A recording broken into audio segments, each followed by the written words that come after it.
Now we turn to Bangladesh, where some protests have turned deadly. Multiple casualties have been reported in Bangladesh. At least 3 people have died in Chittagong in the southeast, 1 in Rangpur in the north, and 1 person was killed in the capital, Dhaka. Meanwhile, more than 400 people have been injured from all across the country. Take a look at the situation on the ground.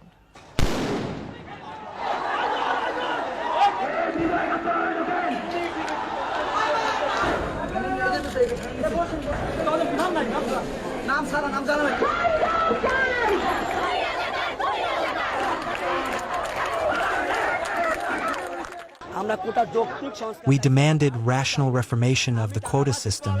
We did not desire anything else. The ongoing protests are against Bangladesh's quota system. Let me explain. Every year, they recruit people for government jobs. Now, these are considered safe jobs, jobs that offer assured career growth. So these jobs are highly coveted. Every year, the government releases a list of vacancies, but all the jobs listed are not up for grabs because more than half of them are reserved. 1% of all the jobs are reserved for people with disabilities. 5% are reserved for minority communities. 10% are reserved for women. Another 10% are reserved for people from underdeveloped districts in Bangladesh. So that's 26% of the jobs reserved. But that's not all. The largest reservation is for freedom fighters, the people who fought to liberate Bangladesh from Pakistan back in 1971. 30% of all jobs, all government jobs are reserved for these people, for their children and their grandchildren. When we add this to the other reservations, the total comes to 56%, meaning 56% of the government jobs in Bangladesh are reserved. They're not open to the general public. And this is why the students are angry. This is why they have been protesting. The quota system had been scrapped in 2018 after similar protests, but now it has returned. Last month, a court reinstated the quotas, and that is what sparked the latest round of demonstrations. This is against various parts of the system, from the percentage of reserved seats to the vacancy rule. What's the vacancy rule? If a reserved job cannot be filled, if the quota candidates fail to clear the requirements or the recruitment tests, the job would be left vacant. It would not be opened up to the general public. That is the rule, even if there weren't enough reserved candidates applying. The vacancy remains, but it's not given to the general public. And remember, these jobs are much sought after. So these wasteful vacancies also riled up the people. They have been protesting for weeks now, even after another court order. The quota reinstatement was paused last week by Bangladesh's Supreme Court. It has put the reservation policy back on hold, at least for a month. But this did little to calm the protesters. In the last 2 days, the situation came to a head when Prime Minister Sheikh Hasina weighed in.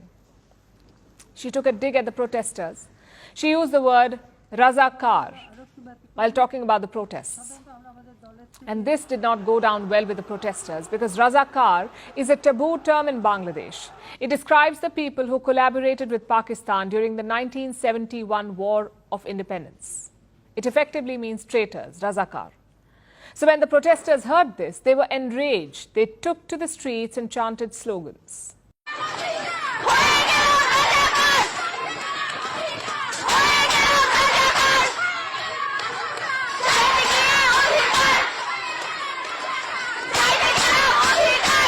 That roughly translates to, I went to ask for my rights and I became a Razakar. The next chant was even more problematic.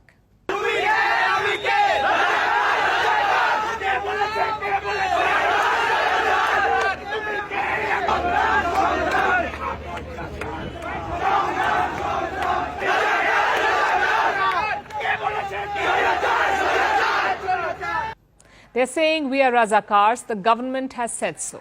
Now, if you remove the second line of this chant, it looks like the protesters are just calling themselves Razakars. And remember, that is taboo in Bangladesh. In fact, it is an insult to the nation's freedom struggle.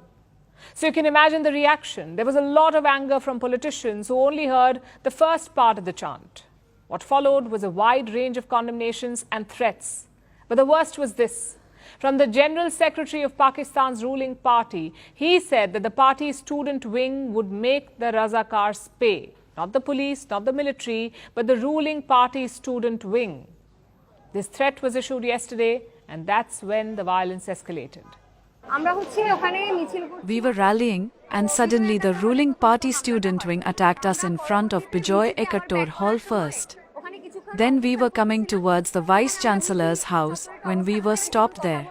The Chatro League ruling party student supporters again attacked us from behind. They were hitting heads in a targeted way. ছিল ওখান থেকে ইট মারা শুরু হয়েছে Bangladesh's Kota protests have entered a violent new phase. No side seems ready to back down and the bodies have started to pile up. We hope that the situation de-escalates and cooler heads prevail.